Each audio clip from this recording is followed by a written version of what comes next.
एक बार की बात है, एक छोटे से गांव में एक हाथी रहता था। हाथी बहुत बड़ा और घने जंगल में रहने वाला था। वह किसी से नहीं डरता था और लोगों को अपनी शक्ति का एहसास कराना पसंद करता था।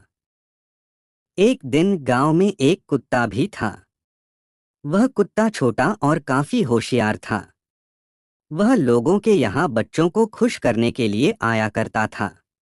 हाथी और कुत्ता एक दूसरे को पहले नहीं जानते थे, लेकिन एक दिन मिल गए। वे दोस्ती करने लगे और अच्छी तरह से बातचीत करने लगे। हाथी ने कहा, मुझे बहुत खुशी हुई कि मैं तुम्हें मिला।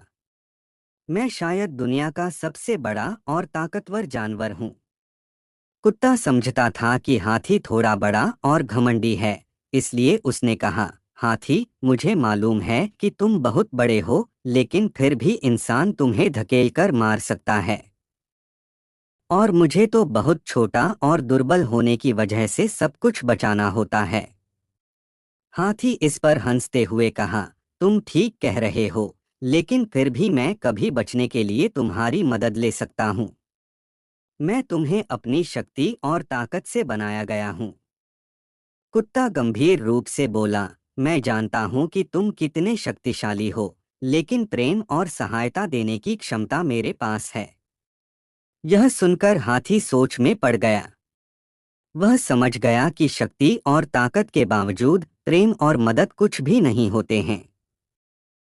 हाथी ने खुद को आजमाकर देखने का फैसला किया और वह बच्चों के संगीतायन में से एक साझा करने के लिए खुद को मंडराने लगा। यह देखकर कुत्ता बहुत खुश हुआ और उसने कहा, हाथी, तुमने सबके दिल जीत लिए हैं। तुम्हारी हमारे गांव में बहुत जरूरत थी, जहां हमेशा खुशी और प्रेम की कमी महसूस होती थी। हाथी बहुत खुश हो गया क्योंकि उसने समझ लिया था कि हाथी और कुत्ता एक ही गुण रखते हैं, प्रेम और सहायता देने की क्षमता। यह बात हाथी के जीवन में एक महत्वपूर्ण सीख थी कि शक्ति और ताकत से भी बढ़कर प्रेम और सहायता का महत्व होता है।